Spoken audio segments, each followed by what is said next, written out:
అందరికీ నమస్కారం. ఇవాళ కోవిడ్ కోసం మనం 1,0863 శాంపిల్స్ టెస్ట్ చేయడం జరిగింది. దాంట్లో 8,239 మంది పాజిటివ్. అంటే రోజువారీగా కేసుల సంఖ్య, పాజిటివిటీ ఇవంతా కొంచెం తగ్గుతూ ఉన్నా కూడా టెస్టులు మాత్రం మనం చాలా ఎక్కువ నిర్వహించడం జరుగుతూ ఉంది. ఓవరాల్ దాదాపు రాష్ట్ర వ్యాప్తంగా మనం రికవరీ రేట్ చూసుకుంటే 94% రికవరీ రేట్కి ఇప్పుడు మనం చేరుకున్నాం. 61 మంది ఈ కోవిడ్ వ్యాధి వల్ల గత 24 గంటల్లో మృతి చెందారు. అయితే ఈ డెత్ కేసెస్ కూడా రోజువారీగా ఇప్పుడు తగ్గుతూ ఉన్నాయి. నిన్న 67 ఉండింది, ఇవాళ 61. నిన్న 8.29 పాజిటివిటీ అయితే ఇవాళ 8.09. అయితే ఇంకొకటి అంటే ఇప్పుడు టోటలు ఆంధ్ర రాష్ట్రంలో ఉన్నటువంటి ప్రజెంట్ యాక్టివ్ కేసెస్ ఏదైతే కోవిడ్ కేసెస్ ఉన్నాయో అది కూడా ఇప్పుడు ఆ ఫిగరు 1,00,000 లోపల ఇవాళ 96,100 కేసులు, 96,100 కేసెస్ టోటల్ యాక్టివ్ కేసెస్ ఉన్నాయి. ఈ నెంబర్ ఆఫ్ యాక్టివ్ కేసెస్ సంఖ్య మీకు గుర్తుండి ఉంటుంది. ఒక 25 రోజుల క్రితం దాదాపు 2,11,000 వరకు పెరిగినటువంటి సంఖ్య ఇది. ఇవాళ ఓన్లీ 96,100 యాక్టివ్ కేసెస్. ఈ 96,000లో హాస్పిటల్లో ఉన్నటువంటి కేసుల సంఖ్య 16,000, కరెక్ట్గా చూస్తే 15,951. అదేవిధంగా కోవిడ్ కేర్ సెంటర్తో ఉన్నటువంటి సంఖ్య కూడా తగ్గింది. 8,963 కేసులు కోవిడ్ కేర్ సెంటర్లో ఉన్నటువంటి కేసులు. 71,186 కేసులేమో హోమ్ ఐసోలేషన్లో. అయితే హోమ్ ఐసోలేషన్లో ఉన్నటువంటి ఈ 71,000లో కూడా రోజువారీగా మనం చాలా ఎక్కువ మందితో ఫోన్లో ఉన్నటువంటి డాక్టర్సు టెలికన్సల్టేషన్ చేసి వాళ్ళే ఆరోగ్య పరిస్థితి తెలుసుకుంటూ ఉన్నారు. ఇవాళ కూడా ఈ 71,000 మందిలో 20,523 మంది హోమ్ ఐసోలేషన్ కేసెస్తో కూడా మాట్లాడుకోవడం జరిగింది.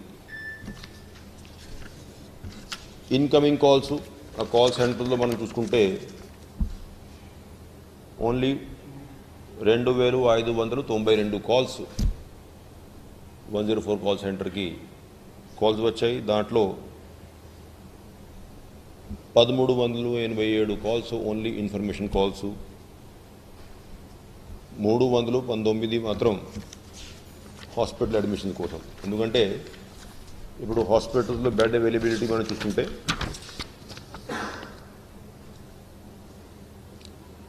ఒకటి, ఈ నెంబర్ ఆఫ్ హాస్పిటల్స్ ఎక్కడైతే ఈ కోవిడ్ ట్రీట్మెంట్ జరుగుతూ ఉందో పీక్ స్టేజ్లో ఉన్నప్పుడు దాదాపు 625 పైన హాస్పిటల్స్లో కోవిడ్ ట్రీట్మెంట్ జరుగుతూ ఉండింది. అయితే చాలా హాస్పిటల్లో అసలు ఒక కేసు కూడా లేకపోవడం వల్ల ఆ హాస్పిటల్స్ కోవిడ్ ట్రీట్మెంట్ నుంచి డీనోటిఫై అయ్యి రెగ్యులర్ ట్రీట్మెంట్ సిస్టంలోకి వెళ్ళిపోయాయి.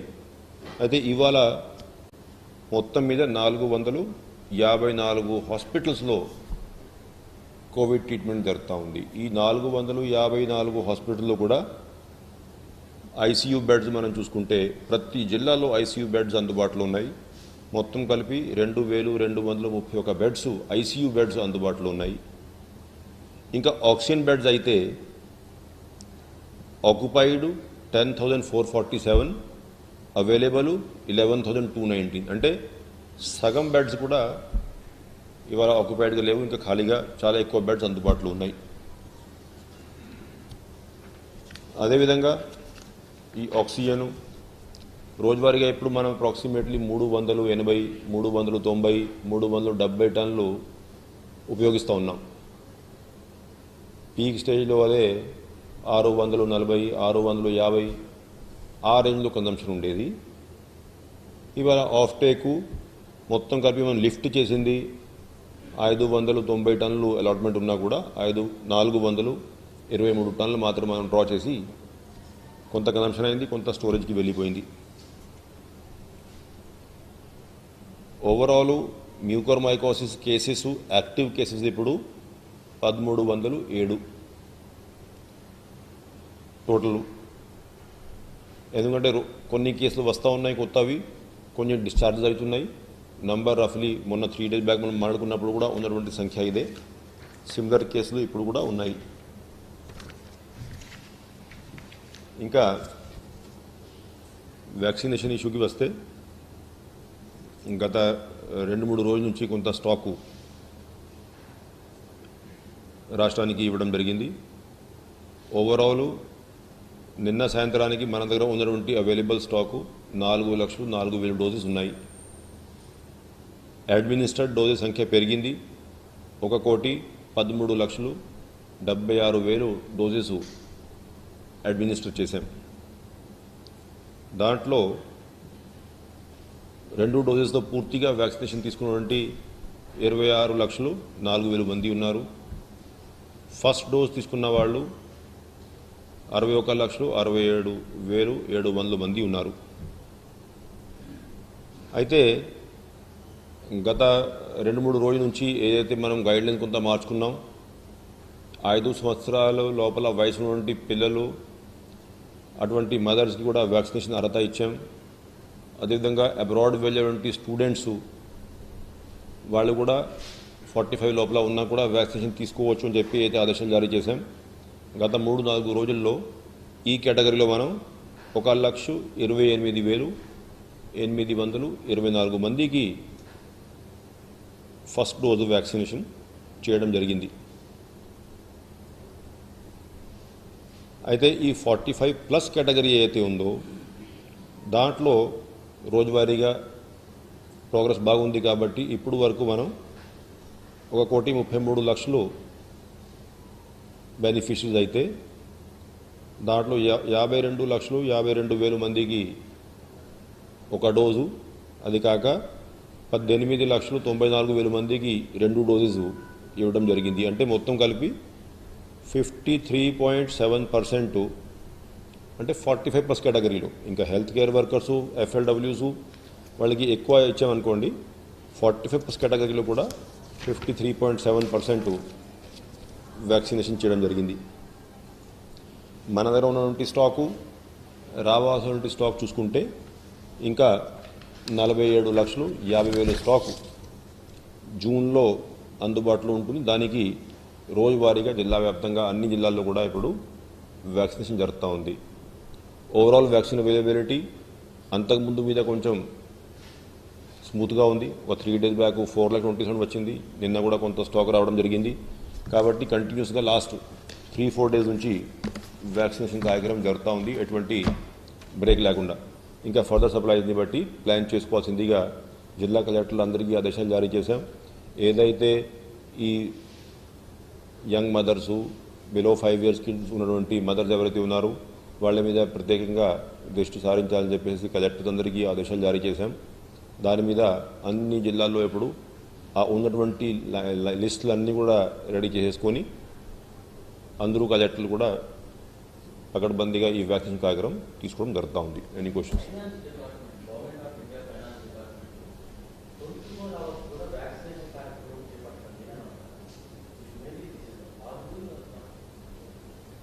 గవర్నమెంట్ ఆఫ్ ఇండియా నుంచి వచ్చే ఆదేశాలని బట్టి పని చేసుకోవడం జరుగుతుంది. ప్రస్తుతానికి ఏంటి issue is not whether you're working 24 hours or you're working 8 hours, working 6 hours. Issue ఏంటంటే మీకు రోజువారీగా వచ్చే వ్యాక్సిన్ స్టాక్ ఏదైతే ఉందో అది మీరు రోజువారీగా ఉపయోగించగలుగుతున్నారా లేదా. అయితే అన్ని రోజులు మీరు చూస్తూ ఉన్నారు, గవర్నమెంట్ ఆఫ్ ఇండియా ఏదైతే కోటా మనకి ఇవ్వగలుగుతున్నారో అంతవరకు మనం కోటా రాగానే మ్యాక్సిమం 2 రోజుల తర్వాత ఎప్పుడు కూడా మన దగ్గర స్టాక్ ఉండట్లేదు. కాబట్టి డీటెయిల్డ్ ప్లాన్ తయారు చేసుకున్నాం. రెండోది ఏంటి, ఇప్పుడు మన దగ్గర 6 లక్షల డోసులు రోజు వ్యాక్సిన్ చేసేటువంటి కెపాసిటీ ఉంది అనేది చాలాసార్లు నిరూపించాం. గవర్నమెంట్ ఆఫ్ ఇండియా మనకి ఒక్కొక్క రోజు వచ్చింది కోటా 2.5 lakh, మహా అయితే 4 lakhs. అంతా కోటా ఈజీగా ఒక్క రోజు మనం వ్యాక్సిన్ చేయగలం. కాబట్టి ఇప్పుడు ఉన్నటువంటి పరిస్థితుల్లో ఉన్నటువంటి పేస్ ఆఫ్ యాక్టివిటీ ఈజీగా సరిపోతూ ఉంది. As and when there is improvement in the allocation by government of India, supposing ఒకవేళ వాళ్ళు 15 లక్షలు 20 లక్షలు ఇట్లాగా డోసేజ్ ఇచ్చే పరిస్థితి ఉంటే దెన్ దీన్ని ఏ విధంగా ప్లాన్ చేసుకోవాలని చూసుకోవచ్చు. అప్పుడు వరకు అయితే ఫ్రీగా ఈజీగా స్మూత్గా ఈ కార్యక్రమం జరుగుతుంది.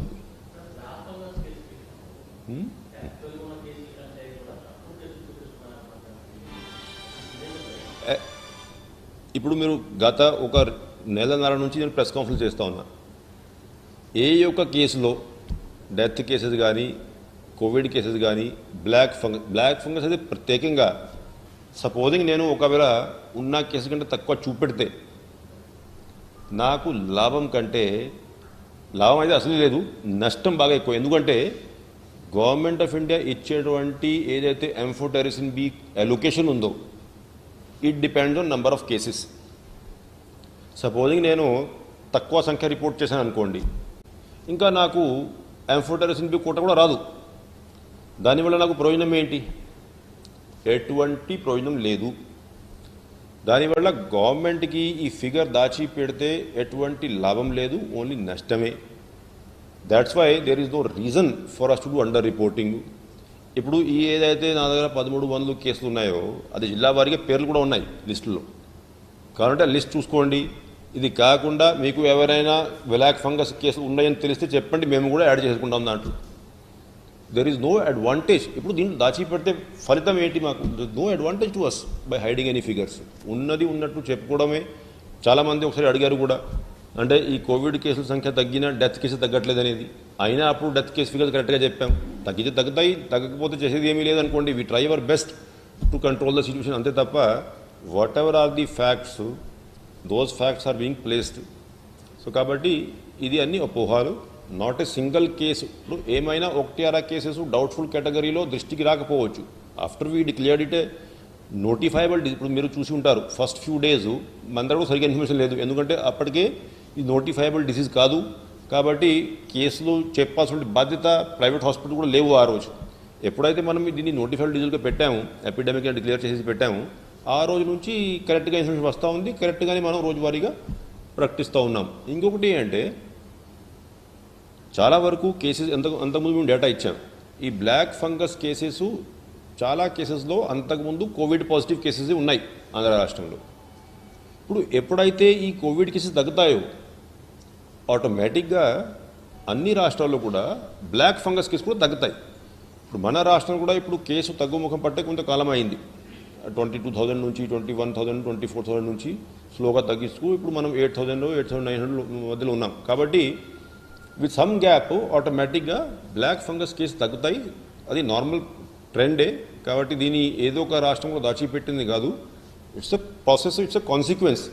Less number of cases of covid, కాబట్టి due course of time less number of cases of black fungus, అంతే తప్ప కేసెస్ దాచిపెట్టడం వెనకాల ఎటువంటి ఉద్దేశము ఏదైతే ఎలిగేషన్ ఉందో అది wrong information, wrong assessment. There is no justification. Neither government has any need nor any advantage out of reporting less number of cases.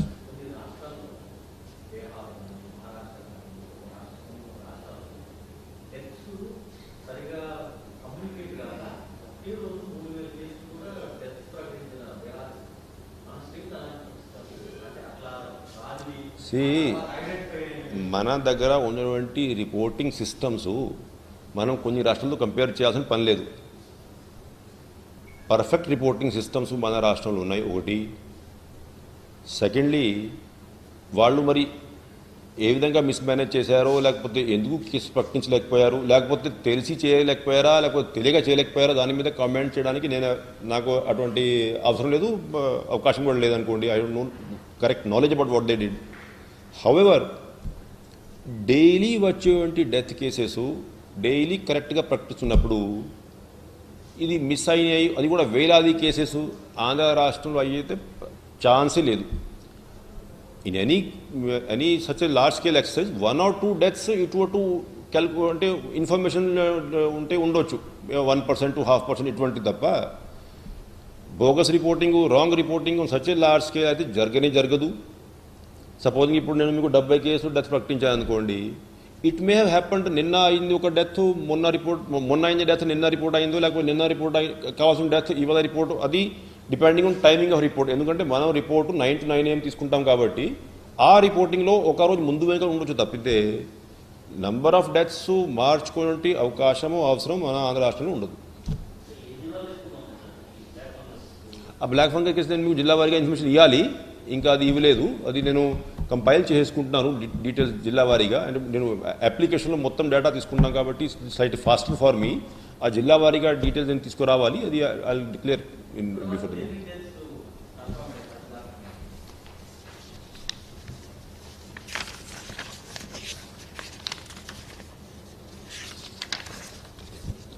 Total deaths. మళ్ళీ మీరు కన్ఫ్యూజ్ చేయకండి, ఇది ఒక రోజు డెత్ కాదు. Total deaths of black fungus pertaining to black fungus 138. Okay, thank you. Construction రంగాలలో దశాబ్దపు అనుభవంతో కస్టమర్ల మరియు శ్రేయోభిలాషుల మన్ననలను నమ్మకాన్ని గెలుపొందిన సంస్థ విఆర్ఆర్ కన్స్ట్రక్షన్స్. నాణ్యతకు నమ్మకానికి మారుపేరు VRR constructions. Independent houses, apartments, villas అన్ని రకాల హంగులతో అలరించే అద్భుతమైన వెంచర్స్ తో పాటు అందరికీ అందుబాటు ధరలో సొంత ఇంటి కలను సాకారం చేసే నమ్మకమైన సంస్థ VRR constructions. Please visit VRR Constructions, Varatex Plaza near Radhika Theatre, ECL X Road, Hyderabad. Call to 910088555512, 9100885555.